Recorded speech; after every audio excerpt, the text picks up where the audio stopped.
Well, listen, I've already talked to you a little bit about Coach Larsen in a way of introduction, but I just want to say, you know, what a privilege it is to have one of the greatest coaches of all time, of American distance running coaches, who is truly a legend, because Tina sometimes refers to me as a legend. I'm not a legend, but he is officially a legend in USA Track and Field, because they give that award, and he won that award. And so he drove all the way from LA, about 5 miles through the Mojave Desert, just to be up here to talk to you guys. And this is his only reason to coming back. But he's going to talk to you a little bit about starting the Mammoth Track Club here, which produced our great Olympic athletes. And we're so excited to have him come. It's a great privilege, and so soak it in. And you know, we talked yesterday about we want you to be a student of the sport. And so there's a book written about him, which Nathan Hughes has a copy of, and we'll relate that to you. Every year we kind of like to adopt a book. 2 years ago it was Nina's book, last year it was Coach Vihil's book, and this year it's Coach Larsen's book. And there's also a movie about Meb and Coach that we have. And we'll be showing that sometime during this year. But welcome the greatest coach, one of the greatest coaches of all time, Bob Larsen.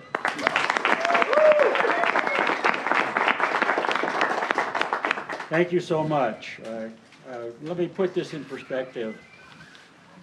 That was a wonderful introduction. But when I was getting ready to retire from UCLA 20 years ago, some of the athletes were asking me what my background was, how did I end up at UCLA. So I told them that I grew up in a log cabin in northern Minnesota, way out in the country, surrounded by woods, and the log cabin had no running water, no electricity, and I went to a one-room school. And one of the guys raised his hand and said, "But Coach, didn't everybody live that way in those days?" No respect for old people. I'm 104. Jack, I think, is about 96. For us to be accepted by young people is a thrill. To be up here with a program that has the history that this program has. And for this man, he's been a world championship coach and Olympic coach. You're so fortunate to have him. I guarantee you will remember many of the things that he says to you over the rest of your life. You can never have too many Jack Hazens in your life. And beyond that, you have parents here, you have people who graduated from your program, they're putting money into this, bringing you out. In fact, I'm a little bit concerned when I think about it, because when you're as coddled as you are, it's impossible to be very successful in life. To give you an example, they've done a lot of studies on athletes and how those that rise to be corporate presidents and different success in life, the people percentage-wise that came out with the best performances were the student managers. Do we have any student managers in here? We don't have any with you. But I'm being facetious, actually. But the reason we do well in life many times is when we challenge ourselves. And to come up here and have to run in elevation and to put up with all the things that you do, travel out here, all of those things, are one more thing that stretches your body and will help you to adapt to other things in the future. Why did we bring athletes up here to train them at elevation where they wouldn't be with friends and family, take them away from everything they know, to put them in an element that would test them on a daily basis. When I was getting ready to retire from UCLA, it was a time in which, 1990s, there was very little success in distance running in the United States. We had a couple of guys, Bob Kennedy and one other, that were successful internationally, but that was it. Even the high school times were not impressive. College times, not so impressive. So we saw an opportunity that we put together a training group similar to the ones we had in San Diego, started a group called the Little Toads. They won the national cross-country title way back in 1976. The times that those guys were running and the times that the guys were running in the early 80s would have been very impressive in the 1990s. In the marathon in Sydney, Australia, in 2000, one American man, one American woman, that's all that qualified. Neither one of them, I think, got in the top 50 in the regs. So that's how far we had sunk during the 1990s. I was going to retire in 2020. I started checking with physiologists what was the latest information on altitude training. I felt we had to get up to altitude to be able to be competitive with the best in the world. Because almost 100% of the medals, world championships and Olympic Games, were going to people that were training at altitude. So I didn't want to do it haphazardly, but I wanted to do it scientifically so we weren't wasting people's times. If you're asking somebody to leave home and come all the way up here, I felt we needed to be right, to get it right. One of the things I did was call Joe Vigil, who all his life lived and coached at altitude at Alamosa. I said, come down to the Olympic Training Center in San Diego. We can get you in there free. There's several athletes in Colorado you've been advising. They want to come down and spend the winter, get out of the cold up there in Colorado. So I arranged for that. Dina was one of those athletes. I had Meb. I recruited him to UCLA back in '94. So we put this group together, and I suggested we come up to Mammoth because as I was checking with physiologists those last 2 years before we were setting up the training group, we all assumed that the higher you got in altitude, the better off you were. The White Mountains are over here. They're 14,300 feet tall. What's the tallest mountain in contiguous United States? Whitney. Whitney. How high is that? 14 something? 150 feet taller. Yeah. Wow. So the White Mountains over here have a UC, University of California, facility at 10,000 feet. I checked with them and I said, can we stay at that facility with several athletes and train, because there's some level running at 10,000 feet and there's even some level running at 13,000 feet. So this would be ideal. Then in 1999, before we set this up, the tests were indicating that 7,000 to 8,000 feet was ideal. If you went higher, you got some gains, but you got more losses than gains. So 7,000, 8,000 feet right here. Same as the Rift Valley in Eastern Africa, where some of the greatest runners in the world come from.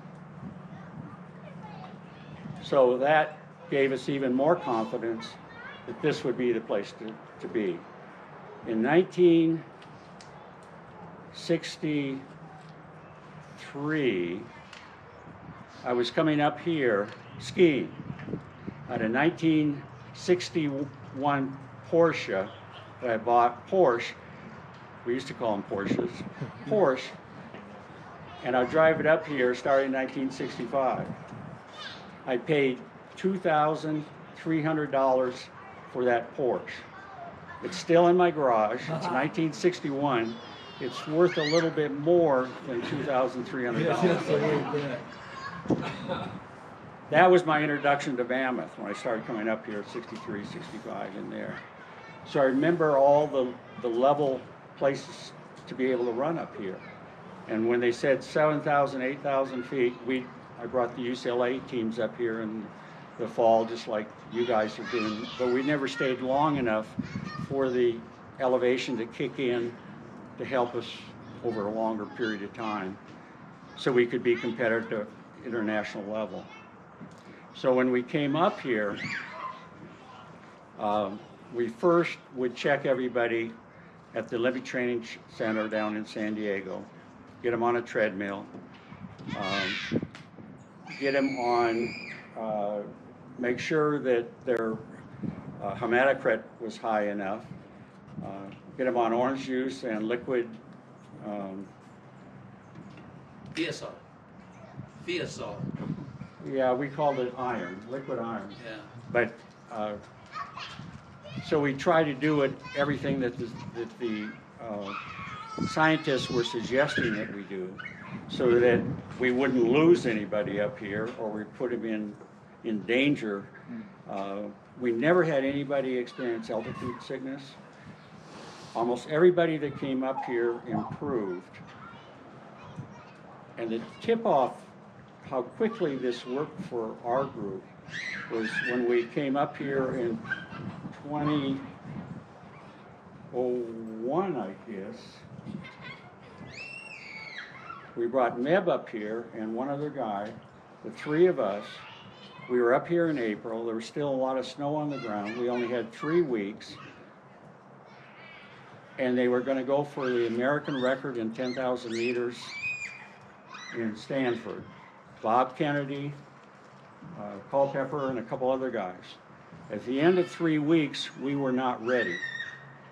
Meb could not maintain pace on the track down at Bishop at 4,000 feet elevation. It's kind of a dirt track.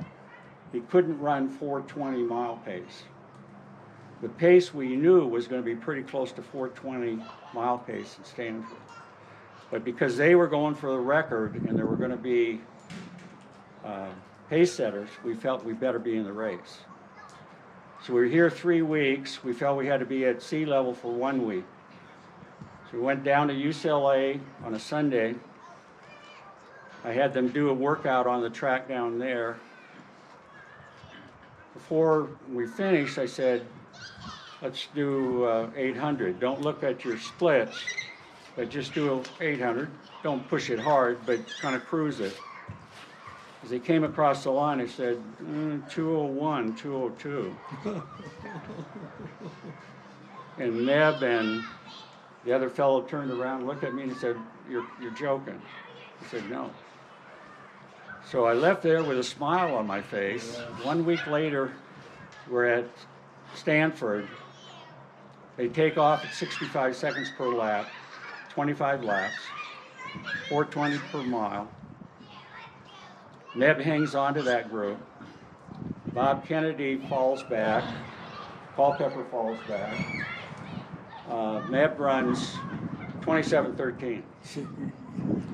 It was the 4th fastest time in the world that year.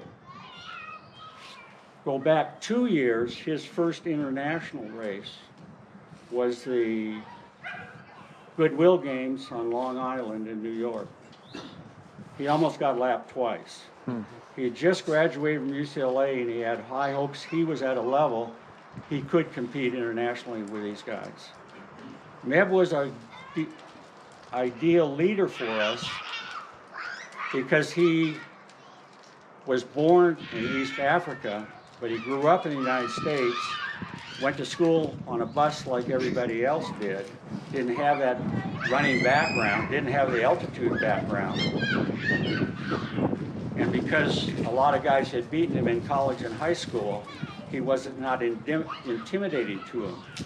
So when he broke the the American record at 10,000 meters, they thought, we can do that too. And that was what we wanted to prove, that if we went back and did the training that we were doing in the 70s and 80s, that we could, and at altitude, we could compete internationally. But it would take us a couple of years to catch up. And if we did, then that would be a signal to everybody else that this may happen. Going back to 2000, we had 0 athletes get a medal, American athletes, in the Olympic Games, in 800 through the marathon. 0. Most of them even didn't make it into the second round of qualifying. Fast forward to 2016, down in Brazil, in Rio. 7 medals. 800 through the marathon. Every one of the people who made the team from the United States had done some altitude training. In 2000, nobody was doing altitude training seriously other than Americans. So that's why this is significant. Follow up what Meb did in 2001, 2004. Keenan Castor got the bronze medal in the marathon in Athens. I was fortunate enough to be the distance coach. To be able to have 2 athletes from this area get medals, because Meb followed up with a silver in the marathon. No other country in the world got 2 medals in the marathon. For the men, it was the first time in 28 years. Frank Shorter was the last. For women, it was 20 years. Joan Benoit was the last. That changed the culture of distance running in the United States. Because when they saw that, a whole lot of other people who were dubious about the advantage of going to altitude were on board. And that's what produced so many wonderful things. I have to give credit to a lot of other people. It wasn't just our group, but other people started doing the same thing. Now we have a lot of good young coaches and a lot of good groups training and using altitude as part of that component. Athletes used to call us when we got the medals. They were still in high school, they were still in college. They wanted to come up here. I said, no. Even guys who had graduated from college would ask to come up here. I'd say, are you still improving? Are you still training with your team? Does you like your coach? Is your coach good? If you're still improving, then stay where you are. If you have hopes of having a career after you graduate, at some point you might consider going to altitude. But I would take advantage of everything you can accomplish at sea level first. It's easier, you're around people you're used to. If you continue to be coached by this staff of coaches, that's the very best thing to do rather than taking some chance, going somewhere, new people, new situations. But if you get to the point where you're leveling off, and this is what I conveyed to athletes over the years, then try altitude. And there are other good groups now that do this too. Where else is this same altitude in the United States? Colorado. Big Bear. Big Bear is 6,000 feet around the lake, 7,000 feet on the edges. So it's pretty good, but not as, you don't have this extensive running that you do right here. So much level at 7,000, 8,000.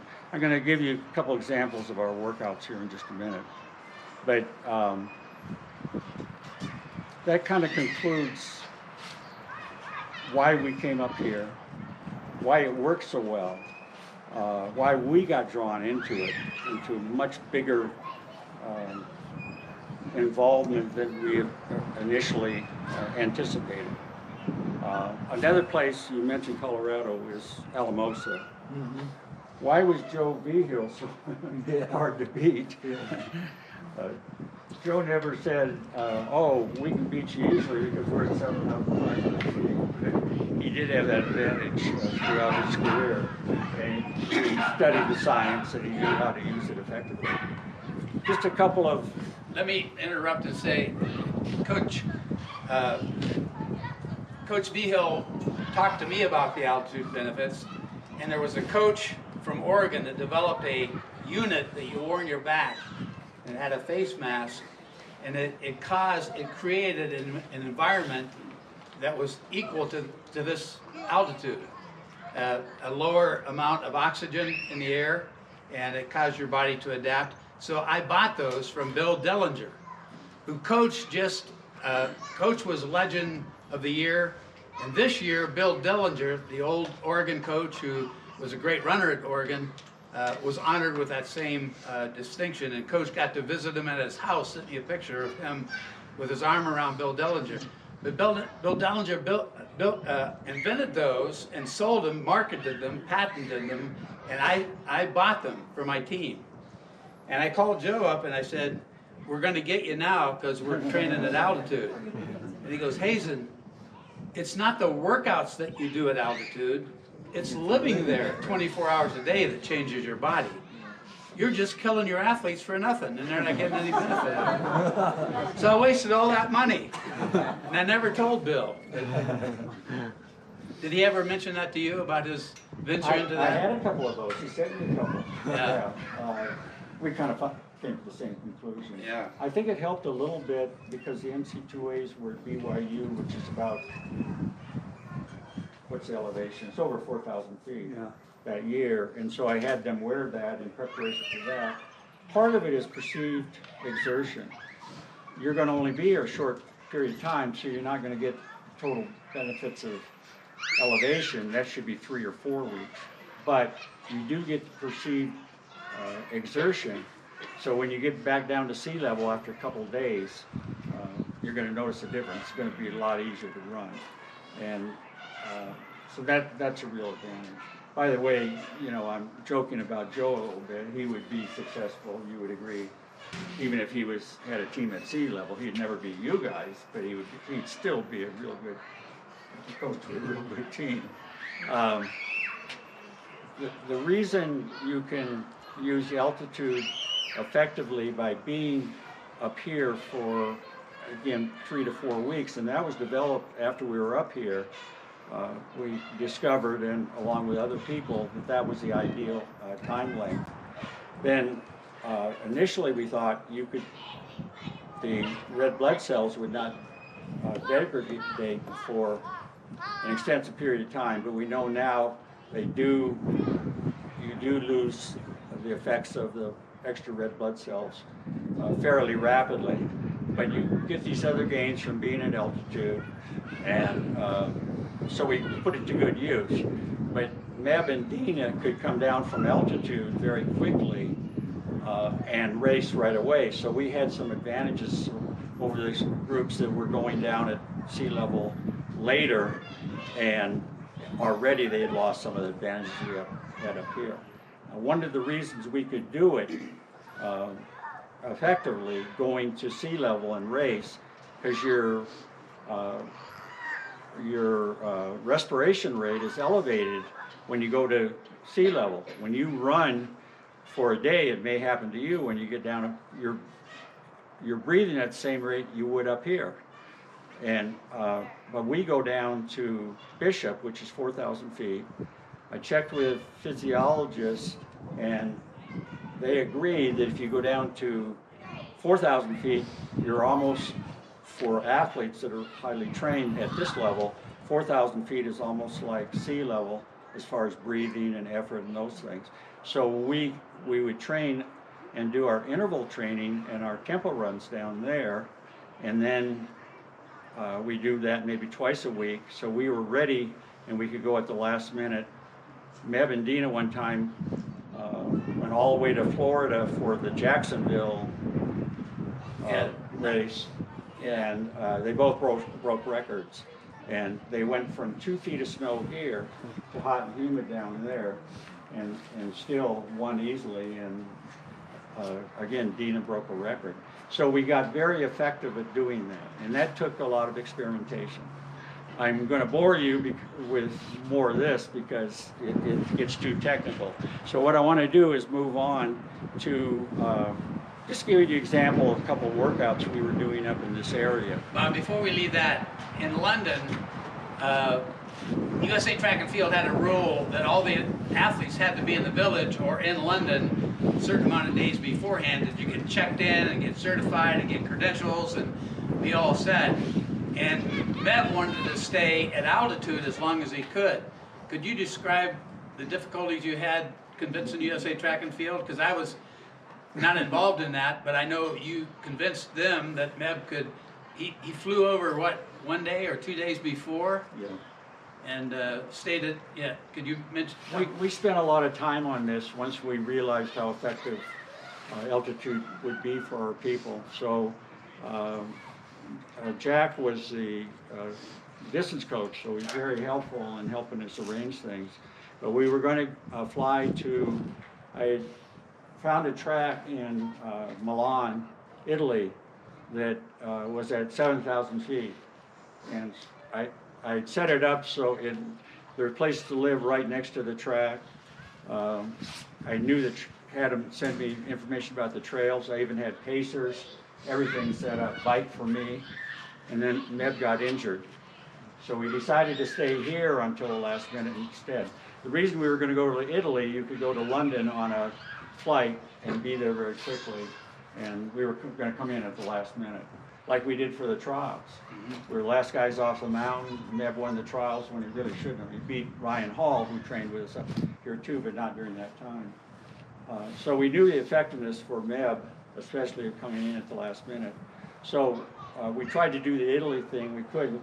But we came from here. We put Meb on a flight. I'm with him. He's in first class or business class with a bed that goes level. Yeah.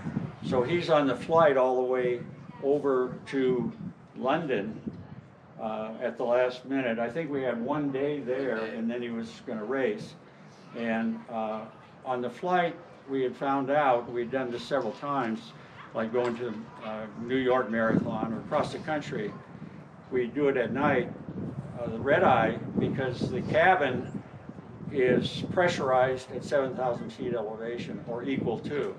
So you're getting enough, several more hours at the proper elevation to extend the red blood cell mass that we were trying to maintain as long as we possibly could.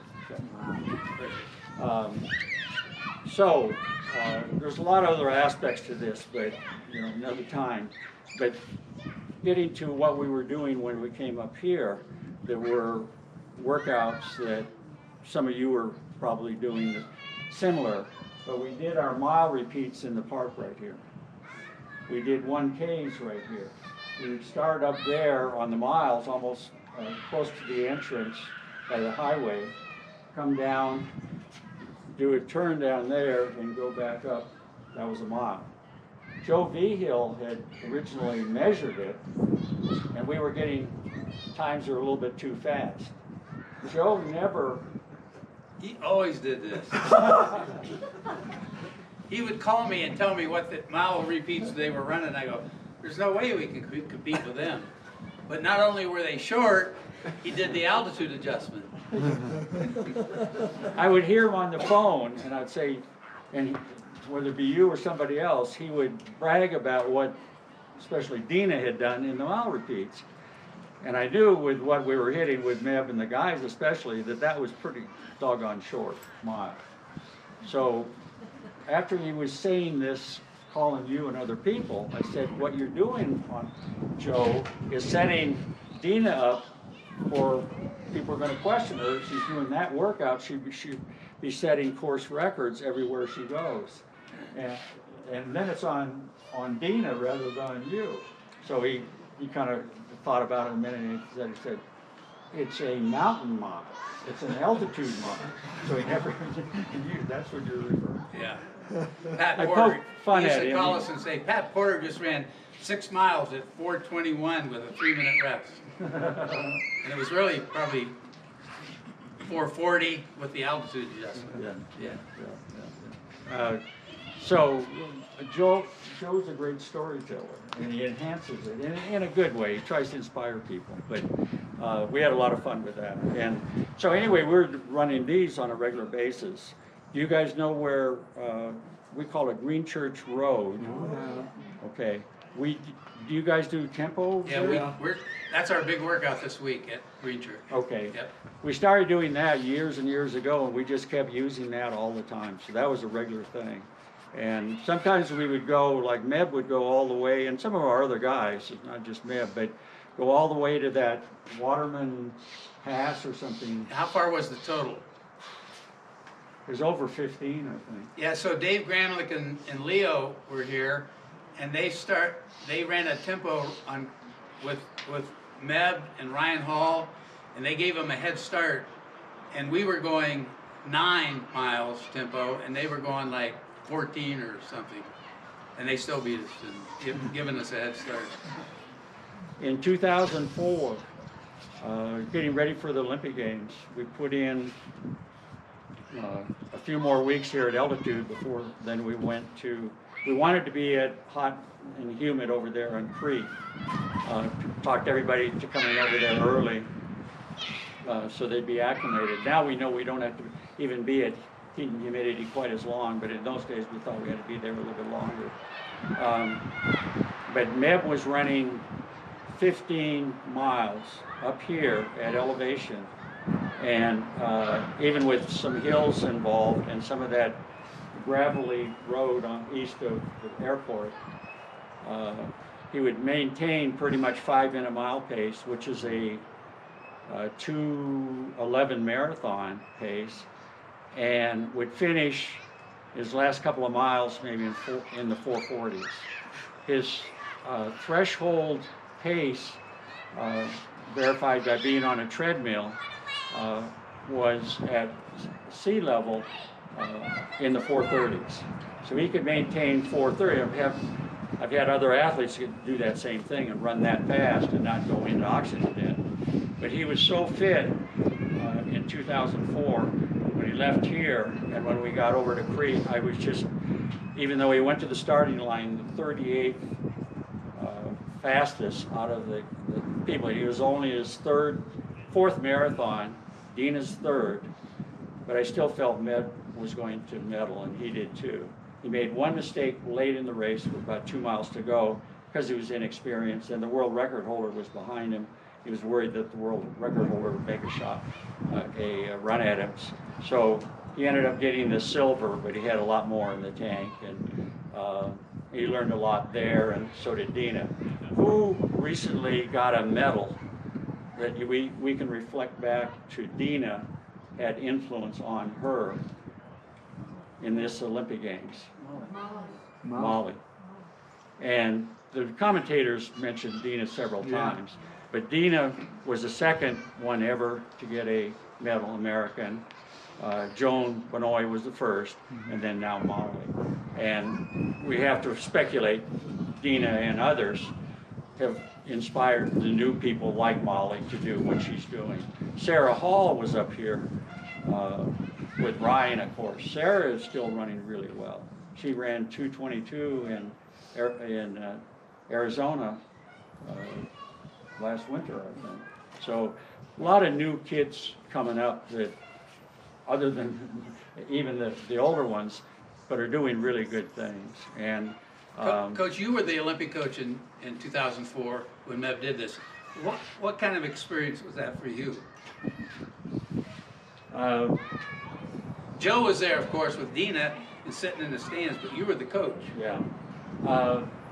It created some great opportunities to do some things that I always thought we should be doing. And that was, I went over to the World Championships in Paris the year before. Meb was running the 10,000 meters. Then on my own, I went down to Athens.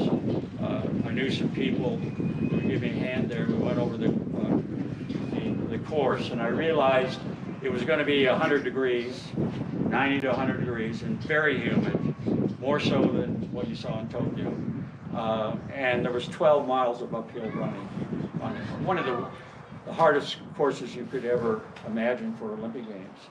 The reason they put it on that course is in the modern Olympic Games, they wanted to reenact where Phidippides ran from Marathonus to downtown Athens to tell people that they had won, beat the Persians. Then, according to the story, he collapsed. He probably didn't do enough mile repeats before he started that race, that message. But Meb won the qualifying in the Olympic trials in 10,000 meters, pretty much by himself, getting out in front and leading. He ran 27:36, which was a championship record. So he could have gone in the 10,000 meters at the beginning of the meet and run the marathon at the end. But because it was so historic, and all the cameras would be on that race, because there's nothing else going on that day except the closing ceremonies, this is too good of an opportunity to pass up. It's worth taking a chance for this. That's why he chose that. Then, when we get there, we go to Crete, and we had time to adjust to everything that we were going to do. We got him checked out for, he had some asthma, things like that. I ran in downtown Athens the year before to see what it felt like, because they had a lot of smog, a lot of heat and humidity. So we put a lot of effort into doing this. And that gave us one other thing we felt about the marathon was because it was complicated, because of the hill and the heat and humidity, there were things that we could do to adapt that maybe everybody else wouldn't do. For the first time ever, we got cold vests. I was going to ask, that was the first time, right? Yeah. We got them just in time. There's in the book, and I think in the film too, it talks about me trying to get those vests frozen. There's a whole story behind how and other coaches were going, what is that?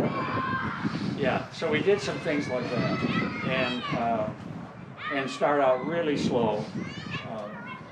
Dina was so far back in the marathon that even though we thought we gave her a pace, Joe came up with what we thought would be a medal.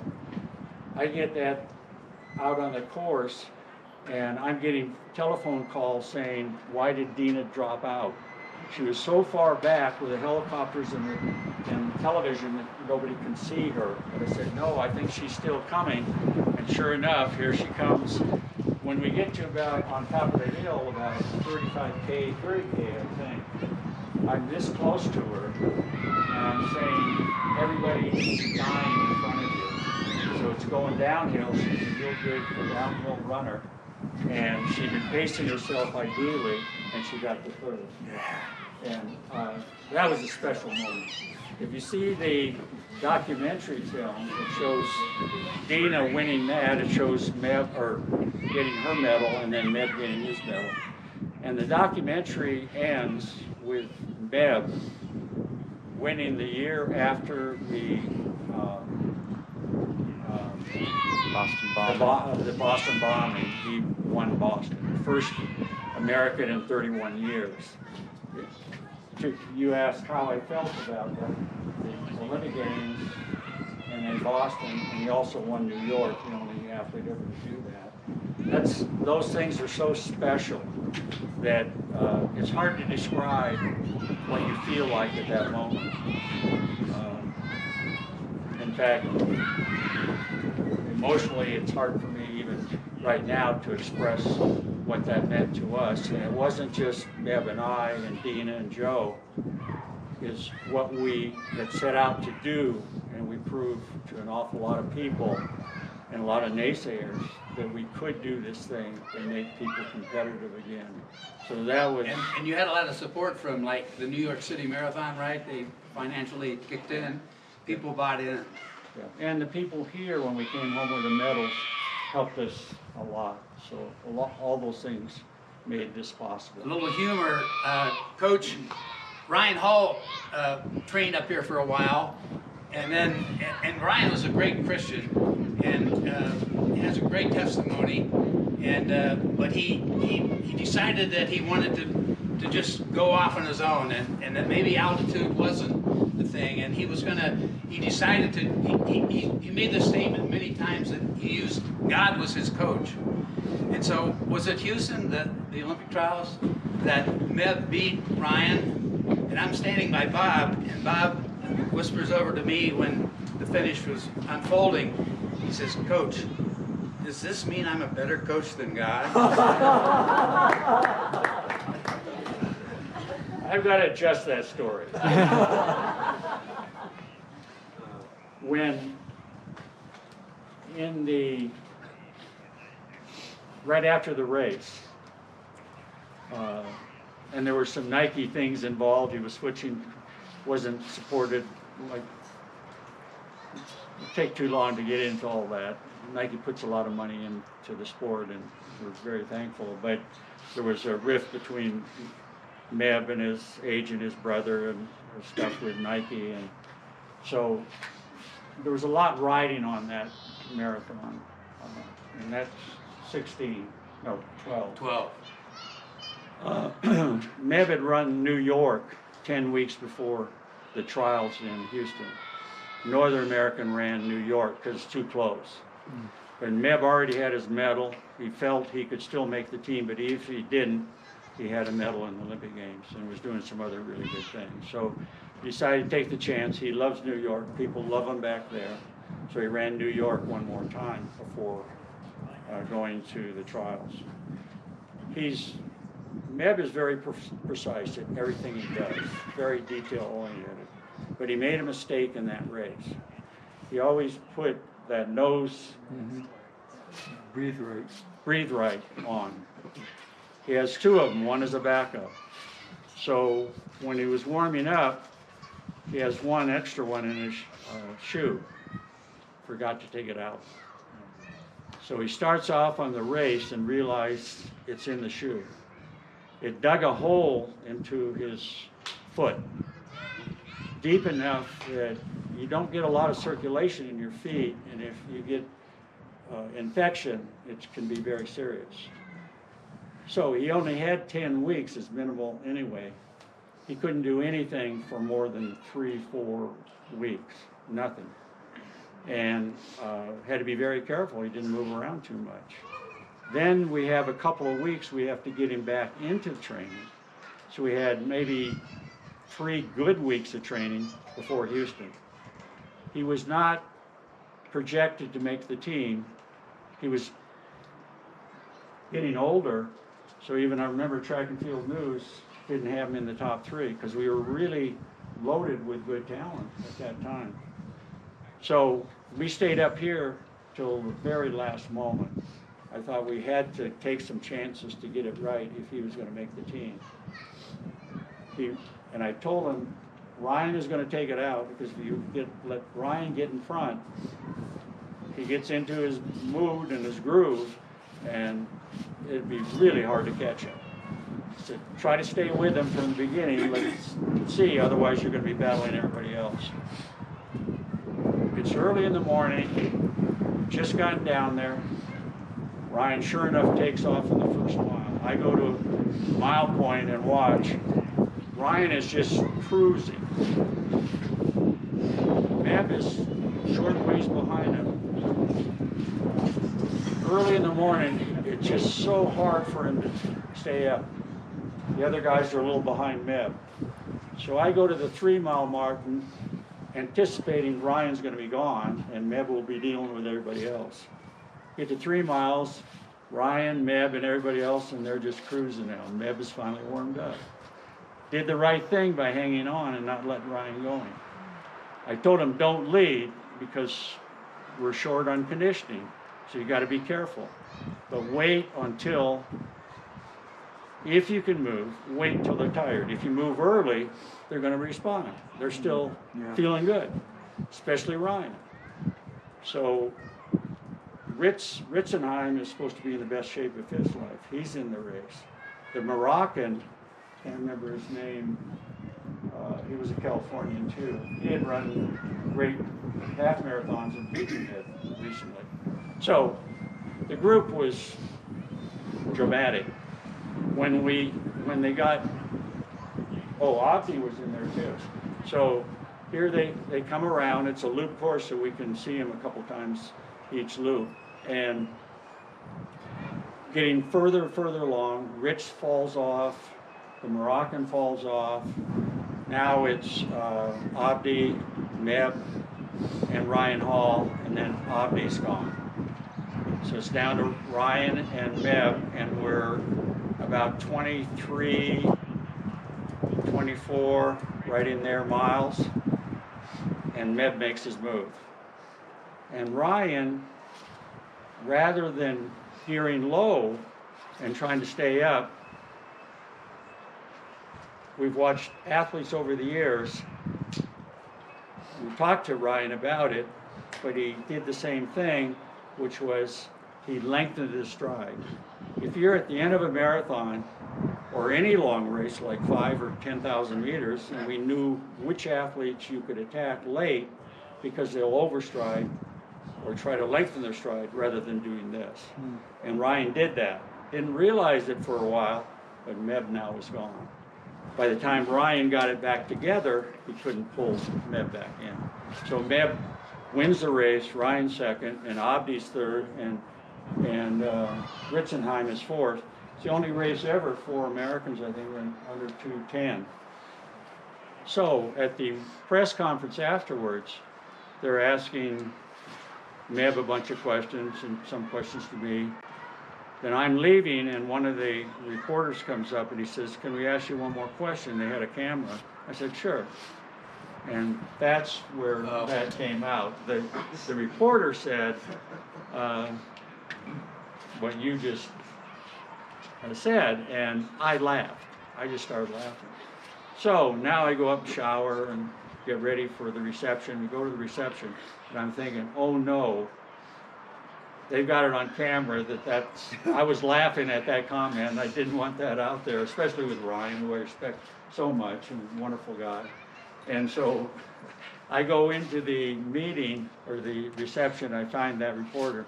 I said, you didn't put that on the internet, did you? It was a marathon guy. And he says, no, Bob, I didn't do that. So for you to bring that up, I appreciate it, but I was a little bit edgy about that. And, the other story at that race was I was standing with Bob at the finish line, and the announcer was Scott Davis. yeah. And Jay was, it was in Houston. Yeah.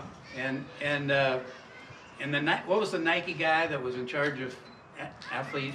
John Capriati. Capriati. He was standing about as close as that.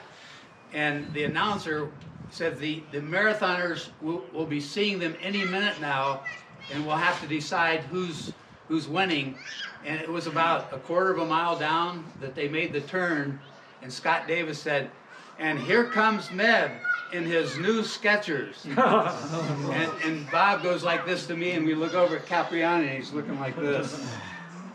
Yeah, it was. There were a lot of special moments in that race, and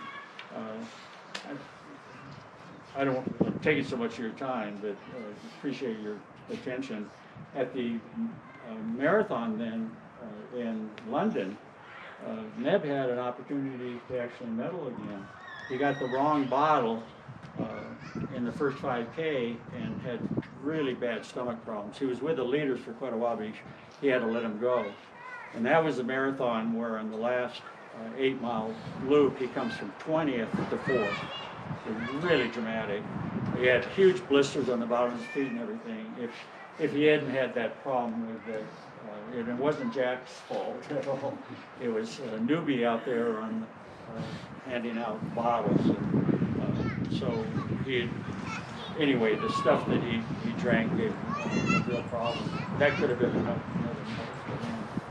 for Meb overall. Let me mention, do you guys go up to the lakes and run around there at all? We did that yesterday. Yeah, we used to do the 2-mile loop around, it's about 2 miles around Lake Mary. So we do reps on that. Meb and some of the other guys, and Dina would do maybe 3 of those pretty hard. Let me think, we would do a 25-mile run, starting like you guys did today. We go down the Sherman Creek, parallel to the freeway, past the Hot Creek, down on the River Road, Tubbs Road, River Road, through Antelope, Little Antelope, up over Big Hill, coming out of that area, then drop down parallel to the freeway, come back up here, and that was a 25-mile loop that we did pretty regularly. Neb could do, I think even on that loop with that big hill and the dirt that's pretty loose in places and rocky, you know, it's not easy to run on. Dina hated that surface, but Neb did pretty well on it. But he could go a 2.5-hour marathon distance here at, you know, 7,000 feet, even when he was in really, really good shape. And I'm sure we got to that level before Athens and a couple other times. His times in the marathon and 10,000 could have been quite a bit better. We never got him into the right race at the right time. And also his marathons, because he was in great demand, we ran marathons that were very competitive, not necessarily those marathons you see those guys run so fast, they have rabbits and ideal conditions, ideal weather and level. But Meb still, like at Boston, ran 2:08:30, and that's a heck of a time at Boston. But I think that kind of completes some of the ideas. I thought I went further in depth in some of these stories. You were encouraging me. I feel sorry for you guys who are sitting here getting cold. But if you have a quick question, I'll entertain that, or if you think we should move on and get people out of here. No questions. Anybody have? Yeah. Can you kind of explain some of the similarities and differences, other than like the hemoglobin like benefits and like blood production benefits of altitude, between like training at very humid, hot conditions versus altitude?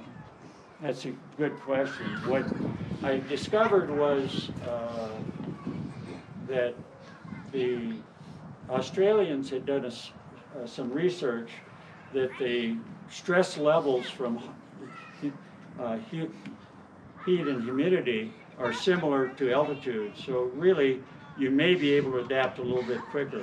When we were up here, to get ready for humid conditions, we would wear sweats and even a beanie. And so we did quite a bit of that. When I was at UCLA, because we'd have NC2A championships in very hot weather states, that the physiologist told us that if you wore sweats for at least a week before competition, you get the body sweating. So that process is easier for the body to adapt once you get to that area. So we did quite a bit of that. I would send them off to the San Fernando Valley, which a little bit north of UCLA, and have them run in the middle of the day. We didn't do intervals in that kind of weather or even tempo runs, but they would run 45 minutes to an hour, hour and 20 minutes, something like that. And that seemed to help. And so that was one adaptation. When I talked to Robert Chapman, who's our science guy for USA Track and Field, worked closely with him on both what people were doing around the world as far as altitude adaptation and hot and humid adaptation, especially 2004. So I had the latest information on what we could do. When you go forward now, as I mentioned, you don't have to be at hot and humid as long for the body to adapt. It adapts within a week, maybe even a little bit shorter than that. That sweating process gets going. So I don't know, Jack, you follow this too, but we're pretty good at understanding all this too. Molly obviously didn't show the effects of hot and humid as the other people in the race did.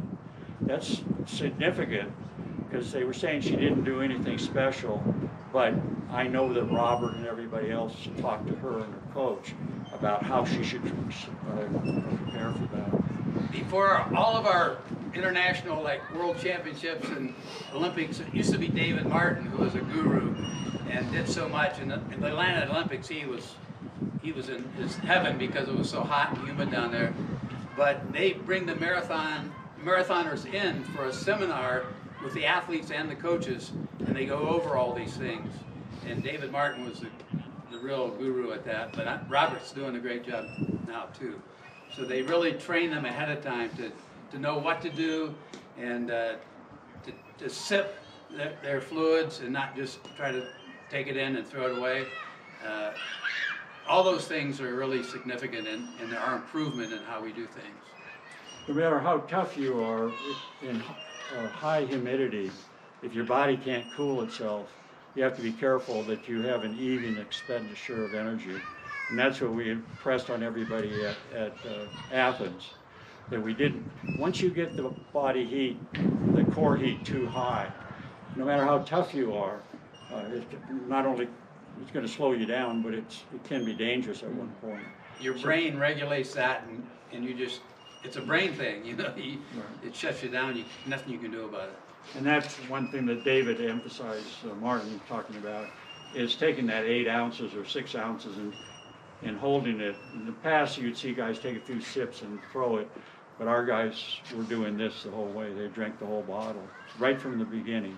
And I think that was really effective for us too. I think we got through that. Dan Brown was the only one that had problems in Athens. He finished, but he was in bad shape at the end. But he was using some new liquid or fluid he wasn't used to, and we cautioned everybody in doing that. But Martin always said, sip and run, and that's what Molly was doing. And Martin's famous saying was, the solution to pollution is dilution. In other words, you know, you got to keep getting the fluids in. Anything else? Just with that one, real quick, you said that you adapt quicker to the humid conditions and stuff. What about the retention of those benefits? Because with altitude you lose altitude. You lose those benefits kind of fairly quickly. What about with humidity? Heat and humidity? Yeah. You know, I think you probably don't retain a lot of it.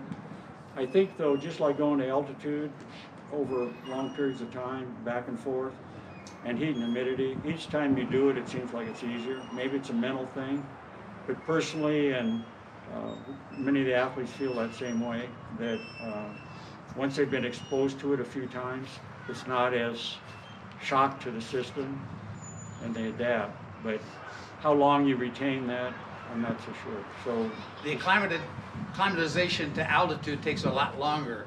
You can get acclimatized to heat and humidity with just short exposures, and it doesn't have to be a long period of time. And then the retention can be retained with other short exposures to the heat, a little different than altitude. So it's easier to adapt to altitude and acclimatize or to heat than it is to altitude, for sure. Well, I'll finish with one story about your book, and this is I'm gonna encourage you to read this book. It's called Running to the Edge. Do you have it with you, Nate? Not in my pocket. Not in your pocket, but it's an awesome story about many things, but mainly focuses on Bob's career.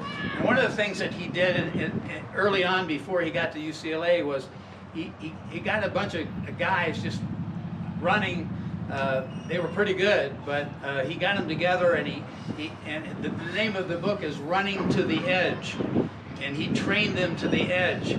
And the funniest story is about how they went and didn't have any money. They didn't have nice uniforms. They were the Toads. And they're running against Nike, Athletics West, and New Balance. And here these guys walk in, and they have these singlets on that weren't really that nice, and it said Toads on them. And they go, who are the Toads? And tell them about the trip from the airport to can you quickly tell Well, we only had one car. We had a couple of rooms. It was back in Philadelphia during the winter, and all the guys that scored were actually guys that were with me at Grossmont Community College in San Diego on Eastern Edge. And so they'd all trained together, and we had one other school, there was one guy and a couple other guys from Claremont High School close by that weren't at Grossmont, but So we had a connection, and a lot of the teams bring people from other places. They don't train as well together. So we looked at the course when we got back there. I felt if we got out early and put pressure on the Colorado Track Club, who had traditionally won this race by a very low score. They were dominating it, and they had, you know, well-known athletes. So say we got out in front, I thought two things. Our guys would take heart if they got out in front, and another thing is if they did get out in front, maybe they would surprise Colorado before Colorado realized what was going on. So they did that and won the race. But what was kind of funny, what you're alluding to, is we had one car, big car, rental car, but we didn't have room for everybody inside, so we had one guy in the trunk. So you'll have to see the film, and it's outlined in there, but it is a funny moment. So the team that came with one guy in the trunk ended up winning the race, and then these guys who had traditionally been winning the race had to call home. In those days we didn't have cell phones, so we hear them in the lobby trying to describe who beat them. And that was funny. Jamul, or whatever, you know, and we don't know who they are or what, you know, what happened. But that was a special moment and a lot of fun. And we went back to the hotel, and the same guy, Glenn Best, who later ran with me at UCLA, or with us at UCLA, was the guy in the trunk. Bob, it's so great to have you. Thanks for Appreciate it. doing it.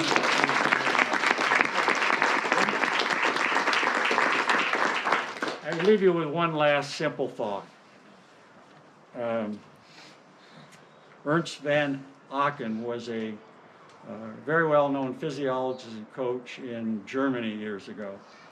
And he would summarize how you should live your life. He said, run long, run daily, and don't eat like a pig. Words to live by.